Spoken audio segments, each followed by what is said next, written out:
Hey, I'm Carlos Garcia, and today we're going to talk about the Kentucky Bourbon Festival. And I got some stuff to say. So I don't know how long this video is actually going to be, but if it's really long, just know that the first part of this video is basically my thoughts, the issues that we faced at the Kentucky Bourbon Festival, or KYBF, or whatever acronym you want to call it, and some solutions to that. And then like the back end of this video is going to be kind of like a travel video that I do sometimes. So it's not going to be, however long this is, it's not that length of me just complaining. One, I'm a guy that no matter the situation I'm in, I'm going to have a good time.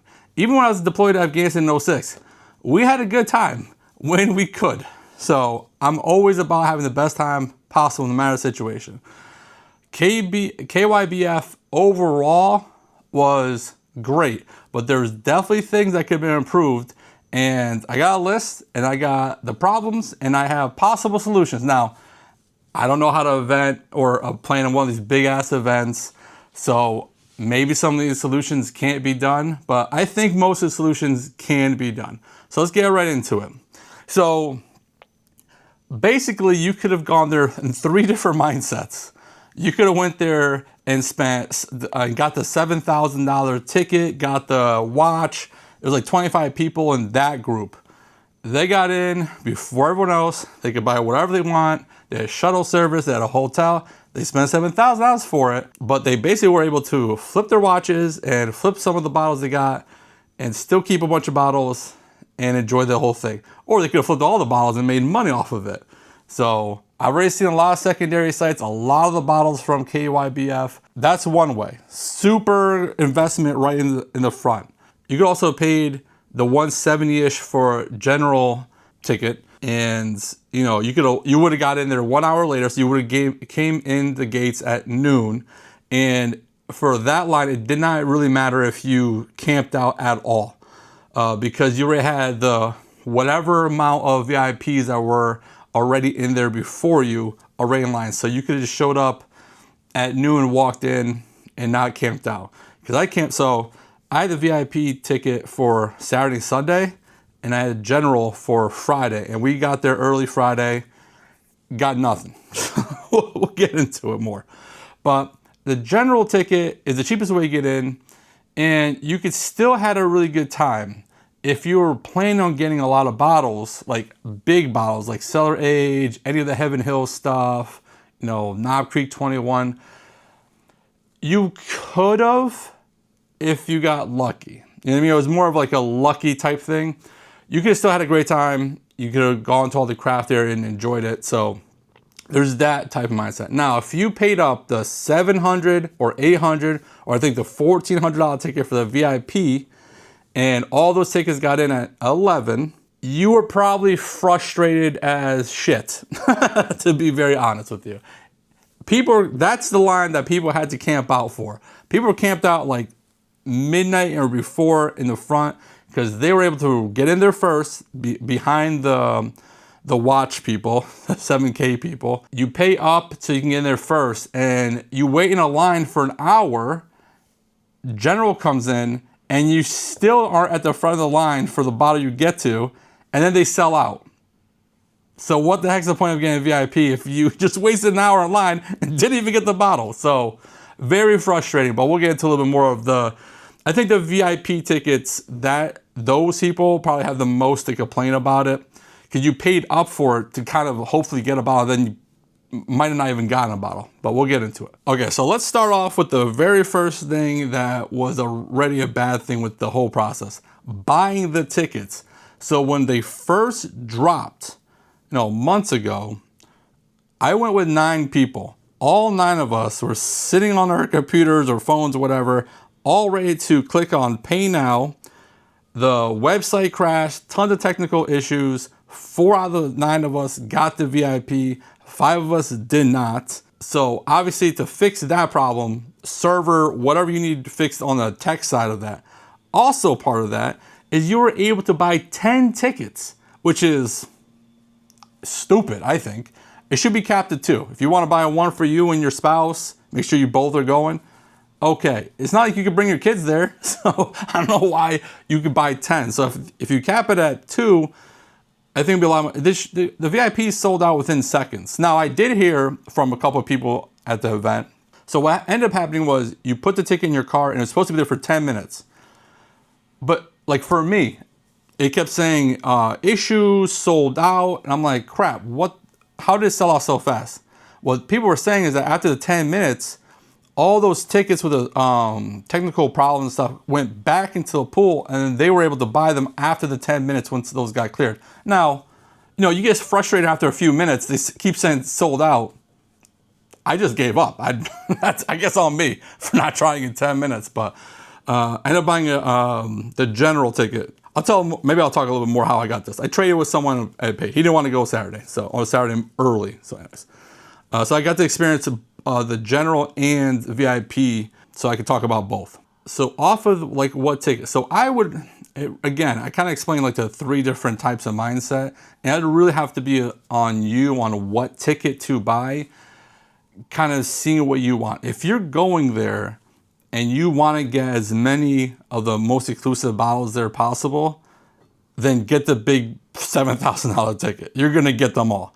Now, if you don't want to spend $7,000 and you want the VIP way, you're gonna have to camp out early. Just like this is like the ultimate tater line that you got to get into. So, obviously me and my friends were talking about if we're coming back next year, what would we do, how would we plan it, and so if we're doing the VIP, we're gonna have to get here really early so we get the front of the line. Because as soon as you get in, if you get into one of the lines, get a bottle, then go to another line, you're probably going to get 2 right off the get-go. Then you'll probably wait in other lines. That's the tickets, but that's the mindset on you on what you can possibly do. Okay, the lines. This was the biggest thing with the lines. Okay, so I had a joke all the time, like on Saturday and Sunday, when people were like, oh, what's this line for? I'm like, disappointment. Because I stood in so many lines, and they would sell out before I got anywhere near the front, which was crazy.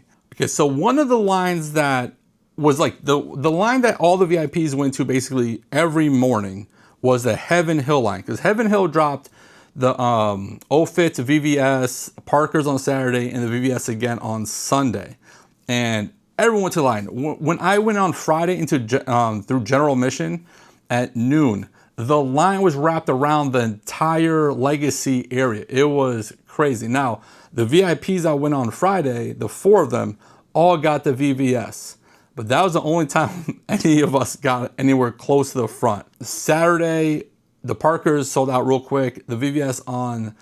This is another... I'm going to talk about the story because that shit pissed me off too. But what I'm trying to get to... So, Heaven Hill's line was ridiculous, right? So, there's like 1,000 people in the line. 2,000 people once General Mission came in. Something that could prevented a lot of frustration, because the biggest frustration was people waiting in line. So if you're waiting outside for a few hours to get in, and then you're waiting in another line for another hour, you're just standing all the time. What Heaven Hill and the other distilleries could do to kind of help alleviate some of that frustration is if you're dropping 500 bottles of VVS or whatever, I don't know, but say you're dropping 500, just have someone go out there, issue out 500 stickers, coins, or whatever, get to that 500th person and be like, okay, you're the last one. Everyone behind you, you're not going to get one. Go wait in another line, so that those people aren't frustrated, and you're the 500 people, they know, like, no matter what, I'm going to get one. Cheap, easy to do. Tater liquor stores in Connecticut do that in tater lines. Like, that would alleviate so much things. And unless someone can argue why they couldn't do that, unless they don't have the staffing, but come on, it's a huge event. And that would take, a couple minutes of just handing out stickers to make sure that everyone's getting one, and then the people aren't frustrated and your sticker, you're getting it. I think that would solve a lot of that frustration, which I think was the primary frustration. So that's that. Okay, so there was another problem with the lines, and that was crowd control. So, I went there with a group of 9. We weren't together the whole time. We're 2Z, 3Z, 4s, just kind of like in little groups, which helps a little bit, and I'll get into it. But the crowd control. So someone would be waiting in line. They'll invite like 8 of their friends to cut in front of them. Stuff like that was a no-go. So like the Michter's line, a lot of people went from the Four Roses line to the Michter's line. I had a couple buddies that were in the Michter's line. They counted out, they were number 87, 88. By the time they got to the front, they were closer to 200 because people just kept getting in front of them. Now the Michter's location was kind of like in the middle, so it was easy for people kind of sneak in and stuff like that. It was harder for like the Heaven Hill, but it's a lot more about like people just letting people cut them and stuff. So definitely having some event staff just walking around and kind of like monitoring the situation, kind of like helping out. Like people like, hey, this guy's just cutting a line or whatever. That could kind of help. This also comes down to people policing the line and also people not being scumbags. Like I have no problem if like you and your 2 buddies go into a line and then your buddy goes, okay, I go to the bathroom. Okay, come back. Your other buddy's like, let me go get a drink, because you can get free samples everywhere. And if you're standing in line for an hour and a half at a bourbon event, you want to be drinking. So, you know, if you step out of line, go grab a drink here, come right back. If you're primarily in the line, that's okay. It's when like people were getting close to the front of the line and they're like texting their friends like, hey, you know, I'm like 20 away. You guys better get over here and get this bottle. Wrong. But that's more on people. So don't do that. You're just messing, you're just messing everybody up behind you.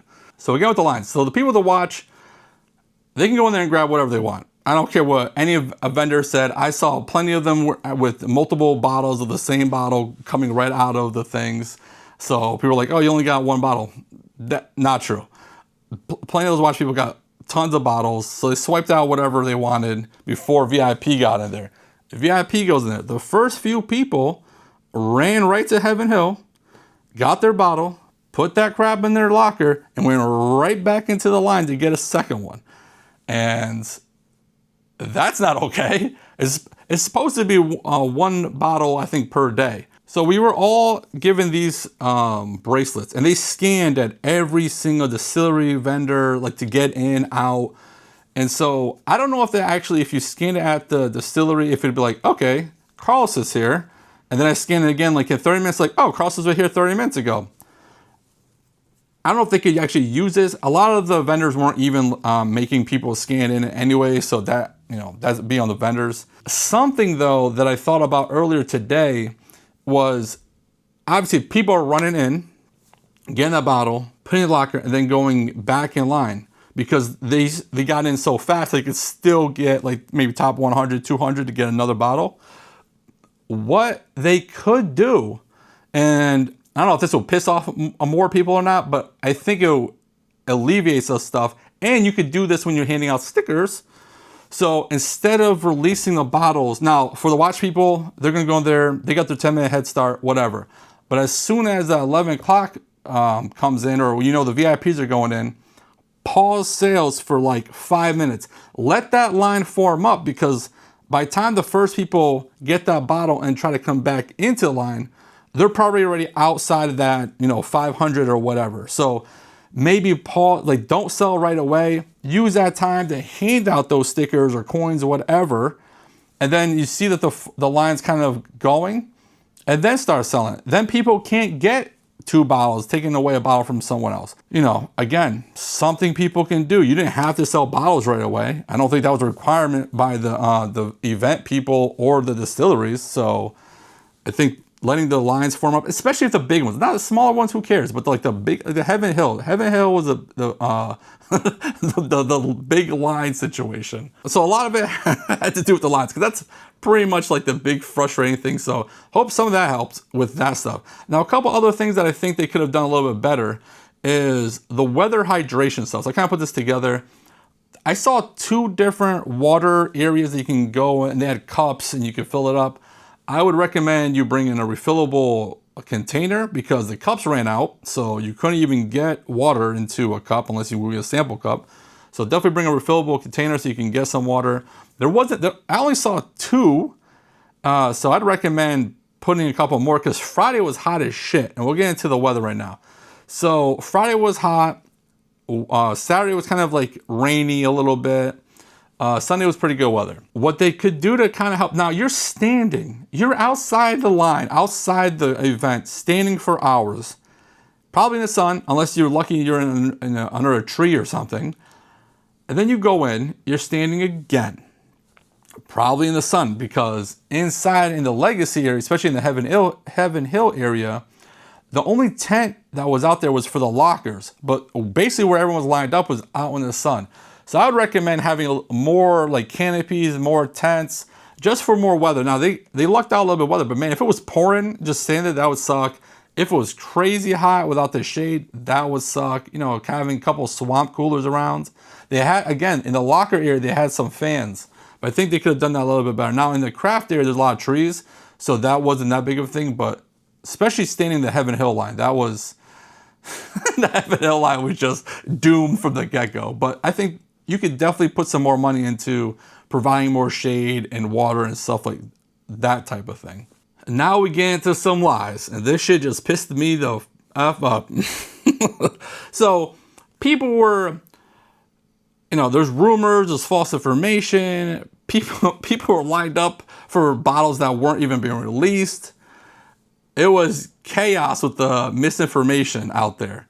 And some of it was from the actual distillers themselves. Now, some of it, I think people were just walking around just messing with people, but that's a whole different story.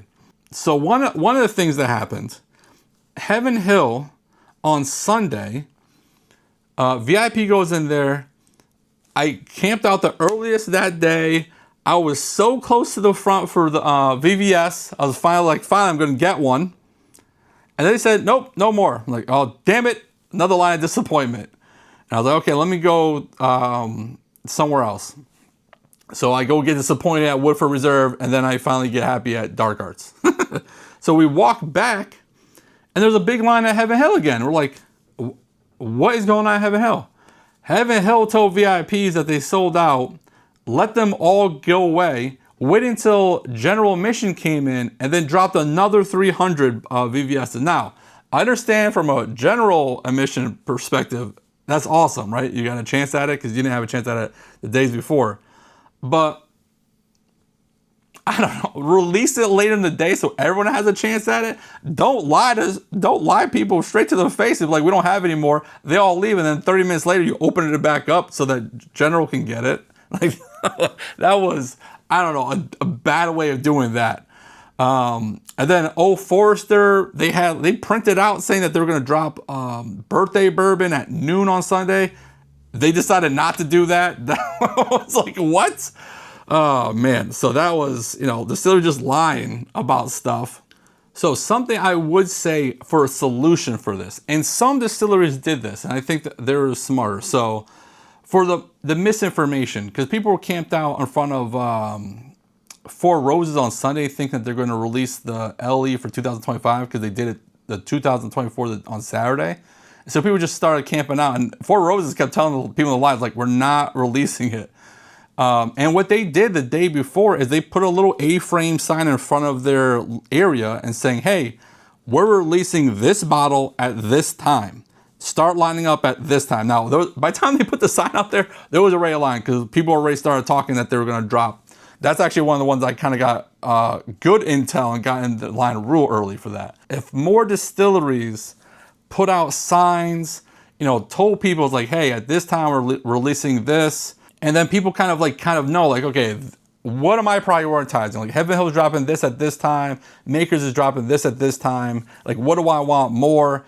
And you're more informed. I think the transparency wasn't there. And I don't know if that's on purpose or whatnot, but I think if they were more transparent, that would have helped alleviate a lot of nonsense and helped us, the consumer. Like, we're all spending money to get in there. Like 85% of the tickets were sold outside of Kentucky. So a lot of people are flying in, a lot of people paying for a hotel, a lot of people paid a lot of money for the tickets to get there. And then like it's, you know, chaotic. So I think a little bit more transparency would have definitely helped out everyone. So the one distiller that I think did the best, and maybe it's just, you know, again, this is all from my perspective. I have talked to the 9 guys that I went there with. You know, I've talked to other people that were there. And Maker's Mark, I thought, did a great job. So they released cellar aged. I think 6 times total over the weekend. So they would drop like 200 bottles at this time. And later in the day, they would drop another 200 bottles at this time. So, and they kind of put it out there. I don't know if they had signs or anything, but people knew like, okay, at this time they're going to drop another 100. So like one day, I think it was Friday, I got disappointed at Heaven Hill line. I went right to the Maker's Mark line for a Cellar Age. Was disappointed because I wasn't in the top 200. The next day I got lucky and I went straight to Maker's Mark, waited an hour after being disappointed in Heaven Hill because the Parkers sold out so fast on that day. And I actually was like in the top 10. So I was number like 11. So I knew I was finally going to get a big bottle on Saturday morning after being disappointed so much Friday and the beginning of Saturday already. But I think that breaking up, one, that gives a general admission a chance at it, and I'm pretty sure their first release was for VIP, at least for 2 out of the 3 days, I believe. It gave everyone a chance. They broke it up so you could prioritize other bottles if you didn't want that at that moment. So I think breaking it up also helps. Having enough helps. So like some Barsen went out there with like 12 cathedrals and 12 of the new Mezzanero one. You know, I did hear that Old Forester had a couple birthday bourbons, but then I also heard I didn't have any. So, you know, if why just bring a little bit? Like, you should bring enough for hundreds of people. The vet had thousands of people there. You know what I mean? So a couple tips to kind of wrap this part up. Bring a folding chair if you're going to be standing for a while, especially if you're going to get there early. You're going to be on your feet for a long time. If you're go in a group if possible. Obviously, if you're just going by yourself or with your wife or whatever. But if you're going with a few different people, if you make some friends there, definitely split up, gather intel, communicate, because that's the only way I even got to Four Roses LE on Saturday. Was my buddies were talking to them. They found out they were going to release that day. They went over there. You know, I was walking by Woodford Reserve and I saw, because they changed out their like what their bottle releases were, I think, every day. And on Sunday they were releasing the chocolate Redux, and I wanted that. So I remember I took a picture, sent it to the crew, got in line, and it sold out 2 people in front of me. So more disappointment. But that was good intel. I also got, what was it called? Old Anvil from Pursuit United. And I found that out. I was number 1 in that line by myself. They only had like 10, I think, 10 or 12 of them. And, you know, I was there doing a tasting. They're like, hey, in like 20 minutes, we're going to be releasing the Old Anvil. You just stand over there. I'm like, text my friends. If you want Old Anvil, they're about to release in 20 minutes. And we were literally the only ones, well, not only ones, the line filled up. But I remember being the first one. I was like, yes, finally something I'm going to get for sure. All right, another tip is, so wear comfortable shoes, obviously. Bring a see-through backpack. Now, the rules were that you're only supposed to bring a see-through backpack through the things. The security wasn't, like, you didn't go through a metal detector or anything like that. People did have backpacks, but I did see a lot of people with see-through backpacks. Now, if you don't have a locker and you're buying bottles, you know, putting on your back would be a lot easier than just carrying it around all the time. So definitely invest in a see-through backpack if they actually are enforcing that next year. And the refillable container as well. Okay, so overall, there was one side was basically the legacy distilleries and the other side was all the craft. You could easily just had a great time in the craft area. Free samples everywhere, both sides. It wasn't crazy lines. I think only Dark Arts had a little bit of line for some of their buff turkeys. Besides that, I don't think there was too much going on in the craft area, meaning with lines. Like, you could just go to a distillery, get some pours, buy some bottles, and go right to the next tent. And that's what we did. We went from tent to tent to tent to tent, trying everything out. And that was the most fun. Now, if you want the big bottles, you're going to have to waste a lot of time in lines. But if you just want to drink, try different stuff, the craft side's more fun. But you can kind of do both. If you kind of manage your time, you again, if they were transparent about, okay, this time we're releasing this, and you kind of like, okay, well, I have some time to go in the craft area for this hour or two, then go wait in this line. So again, it could all be working smoothly if we just had a little bit more information. Yeah, to wrap this up, I think Makers and Jim Beam did great. They both brought tons of bottles. I think most people got stuff from both of them. You know, you might have not got the lineage or maybe a specific thing from Jim Beam, but they had a bunch of different stuff that were, you know, sought after. Maker's Mark brought tons of cellar age. Bardstown didn't bring enough of the, so they didn't have enough of the Cathedral. I'm sure they don't have enough just in general, but they're dropping the newer one like every Wednesday. So they should definitely brought more to drop there, I think. And then let's see, Old Forester lying about the birthday bourbon, bullshit. Woodford Reserve didn't really have much either, so, you know, not my favorites. Heaven Hill, they probably got shit on the most, but they brought tons of bottles. Just everyone wanted those bottles. I just think if they were able to manage their line a little bit better and get people out of that line so they can go be disappointed somewhere else, I think they would have been a lot better. So I think maybe next year or maybe another event. Like, I'm going to Bourbon on the Banks in a few weeks, so I want to see how that event compares to this event. And another reason this event, Kentucky Bourbon Festival, had so many more people, I found out that there's another Kentucky event this weekend called Bourbon Beyond, and they usually are to get on the same weekend, but they split them up so they're not competing against each other. Well, I don't know if that drove tons more people to the Kentucky Bourbon Festival or what, but obviously that's what I'm hearing. That's what I was hearing. There's a lot more people this time, and that probably had something to do with it. So, oh, and one last thing. So you could have bought extra events, and I heard a lot of those events are trash. So I know my buddies, the VIP guys, they got a free ticket to the Thursday night event called Bourbon in the Ear. And some of the guys that got general admission tickets, they bought that. I didn't end up getting it only because I didn't know what time I was going to land, and I didn't want to miss it and, you know, pay for it and miss it. I ended up going bar hopping with two of my buddies.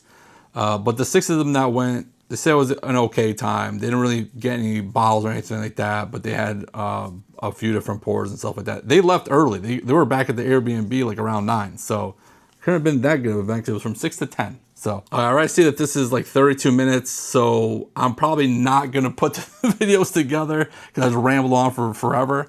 I hope that is helpful for someone out there. Hopefully some event person saw some of these, some of the distilleries saw something like, oh yeah, we could definitely do that next time. That's a smart idea.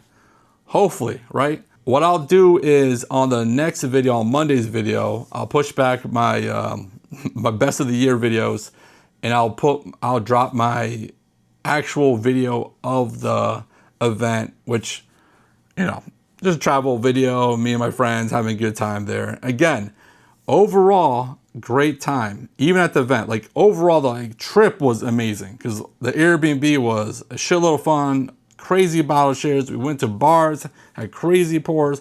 All of that stuff will be in Monday's video because this is just too long. But I just wanted to put out there what a lot of us were feeling, what the problems were, and hopefully some solutions to those problems. So let me know if you went. I know I met a few guys out there, which was great. Tell me your experiences, what problems you saw, some solutions you have for those problems. So don't do nothing stupid. And if you do, don't get caught. Bye.